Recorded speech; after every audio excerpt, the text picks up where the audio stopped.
For those of you who don't know, the Joseph Rowntree Foundation, we're up in New York, and you probably know us best as being a funder of social research. Well, we kind of have gone through a bit of a reorganisation, new strategy, new chief exec, and we are really now focusing on inspiring action and change to solve poverty in the UK. So we're putting that right up front and central of what we're here to do, and we are adapting our operating model to become a social change organisation rather than a traditional idea of what a funder is. And a bit like climate change, poverty is a discussion, a conversation that can be really tricky to have at times. It's one that's full of cynicism. Does climate change exist in this world? Nikki's already talked about the fatalism that can meet us, and also the pessimism and the idea that, well, the poor will always be with us.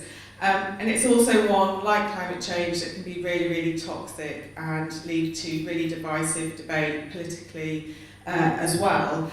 But I want to be able to show you that there is light at the end of the tunnel, and I'm really excited about the power of framing to really try and win hearts and minds to solve poverty in the UK. So in terms of our issue, the reason why we're here, why I'm standing here today, is because we also think it's a kind of tipping point at the moment. A fifth of the population in the UK living in poverty, and for the first time in 2 decades, the numbers of children and pensioners living in poverty is increasing. That's what our State of the Nation report told us last year. And as I mentioned, we are now kind of organising ourselves to become an outcome-focused organisation. And through the work we've done, sort of researching poverty, coming up with solutions of what it would take to solve poverty in the UK, we have kind of acknowledged the role of public thinking and public attitudes as being a real barrier to getting the policy change we need. So one of our new outcomes, we have 4, but the first one is the biggie. It's trying to get more people to want to solve poverty, understand it and take action. And that is where framing sits within our strategy to build public and political will to solve poverty. So, we've undertook a big programme of research, as I mentioned, to kind of come up with a strategy. And as part of that, we worked with the Frameworks Institute probably 2-3 years ago to really kind of try and get to grips with this kind of barrier around public attitudes and public way of thinking. And we wanted to know, that is there a way that we can talk about poverty that can kind of avoid those pitfalls that we fall into in the media, in politics, but also kind of in the everyday with our friends and family. And they undertook a big piece of research to really get under the skin of how the public think about poverty in the UK, and I'm just going to show you a little clip. I don't think we have this rich, poor, as much as maybe what it was in the olden days. I think we're just a more prosperous society, and I mean, people say we're poor, but they've got mobile phones and flat screen TVs and that sort of thing. I don't think they know the real sort of sense of the real word poverty. In the general scheme of things, I don't think it compares to poverty in the rest of the world in quite the same sense. So Ella talked about earlier about really trying to understand how the public think about your issue, and it's really easy to listen to that and think of we're all passionate in this room, but think that they're outliers, they don't really, they're kind of the exception. But actually what the research with frameworks has shown that these are deeply held entrenched views across the population. And instead of kind of trying to chuck what our strategy used to be, let's use more evidence, let's use more statistics to try and persuade them, to show them that these views are wrong. That strategy has not worked, and as I've said, poverty is on the rise again. But through this research, to really get to grips with how the public think about poverty, there was also some hopeful ways of thinking. So I think it's about people not having opportunities. Having no choices. Not being able to live how you like or where you want. They are just unfortunate enough to be born in a certain geographical location and have no to very little opportunity to access things that could help them escape the poverty cycle. You have to be given the opportunities to be able to shine. If you live in a backwater, you've got no clubs, no social infrastructure for those kind of things, you ain't going to get on. If you've little hope because you've little money and you've little aspirations because of those things and because there seems no way out, your spirit is almost crushed. So you see there some very different ways of thinking about poverty. And as Ella said, we're not rational human beings. We all hold contradictory ways of thinking. And the question we wanted frameworks to help us with was how can we shift understanding away from those unhelpful ways of thinking about poverty to lock on to, tap into those beliefs about poverty that do exist across the population. So they came up with a great research report. I'm going to touch on a couple of the findings. This is not all of the findings, but perhaps afterwards we can talk about the other findings. But I'm going to highlight two that are the most important, that I think are the most important for us as an organisation. So one is around using values to really remind people why solving poverty matters. We think the statistics and the figures can speak for themselves, can tell the urgency, can get the need to do this across, but that's not the case. We can't assume people know why it's important. And the work Nikki and others at Frameworks did was test a range of values, and the values that turned up to be effective in increasing saliency and increasing support for action on poverty are the values of compassion and justice. So I'll just read this out. That would translate into something like, in our society we believe in showing compassion towards each other and protecting each other from harm. Yet right now, many live in poverty. We share a moral and social responsibility to ensure that everyone in our country has a decent standard of living. So kind of the message is don't assume your audiences know why the issue matters. You have to really tell them and remind them why it matters.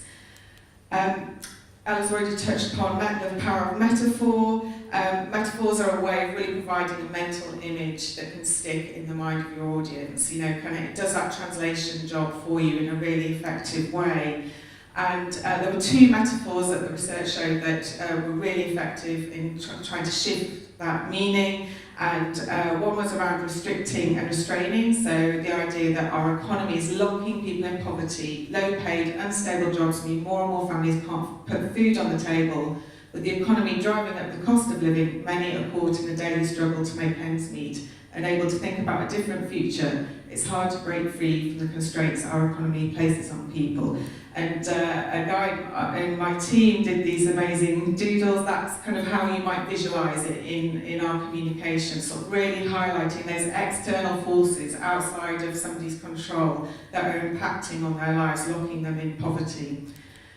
The second metaphor was around the idea of currents, this idea that there are invisible forces around people that really act outside an individual's control. And again, that's how it might look like. Circumstances like losing a job or a relationship breakup can pull people into poverty, but the social security system can be redesigned to help people stay afloat when they're struggling. And I think what's important to say is it's really important to have a solution. Because as Nikki pointed out earlier, there is a lot of fatalism. We have to get better as a sector and as campaigners to come up with solutions that people can understand. And this is a way of talking about benefits that can lead up to a much more productive conversation. So, we're now into this stage where we're trying to see these frames, we're trying to apply it. And I'm going to talk just quickly about what we did at JRF. So as soon as we got this research, we were itching to get started, and we kind of underwent framing boot camp. Nikki came up with colleagues and we did a big workshop. We've done continuous workshops and training to really understand the frames and get them to be used in our communications.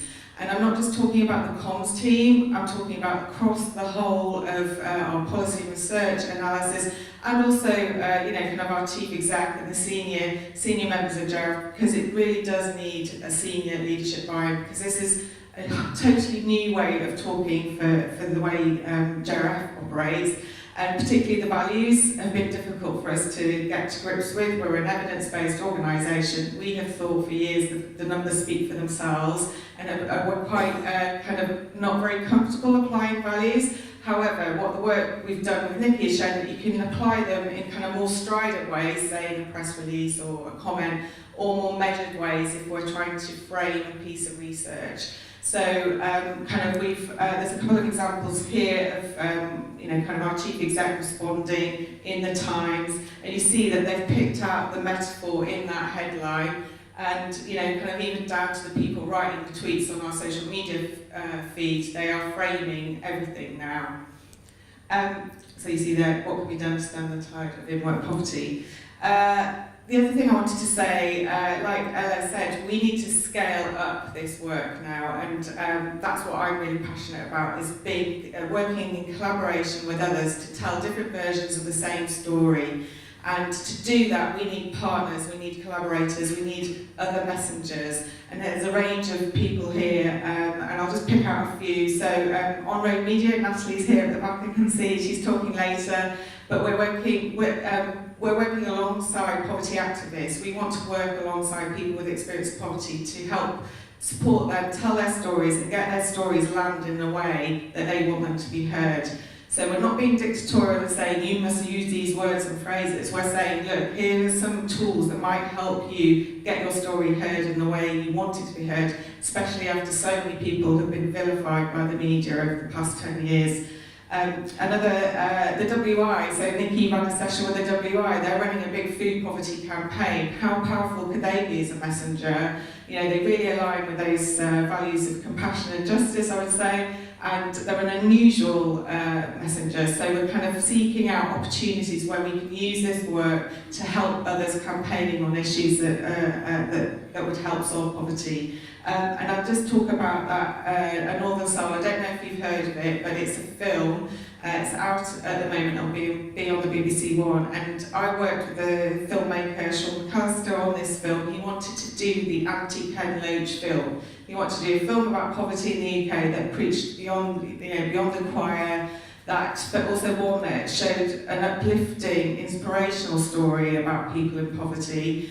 And he, over 5 years, we worked, he got involved, he came to our framing conferences, and in the end, we were able to kind of even look at the script from a framing point of view, help with the PR all around it.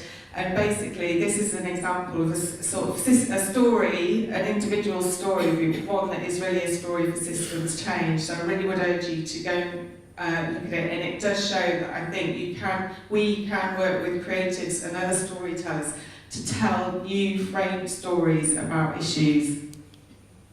I'm just going to show you a little bit in terms of impact. I mean, from my point of view, we'll as an evidence-based organisation, we'll be doing a full evaluation of this work, but I know that we are getting, in the media, our quotes are getting picked up way more than they did before without the frames. So I just want to play this little clip here from Question Time last week.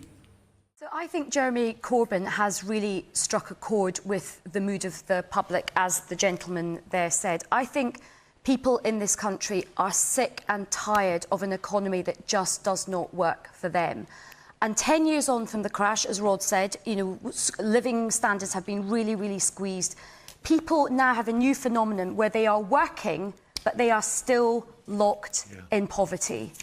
I know people who are often doing 2 or 3 jobs. They have no time to spend with their kids. They're often looking after elderly grandparents as well. There have been horrific cuts to the school budgets, to social care budgets as well.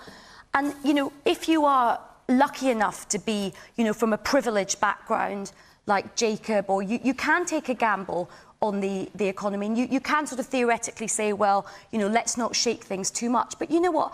I think people are really thirsting for change in this country, because it's not fair, and it's not just Labour people or people on the left. Let me read you some of the people who actually agreed with Corbyn's speech today. Robert Halfon, a very prominent Conservative MP, Andy Street, the Conservative Mayor of Birmingham, said that austerity has gone too far.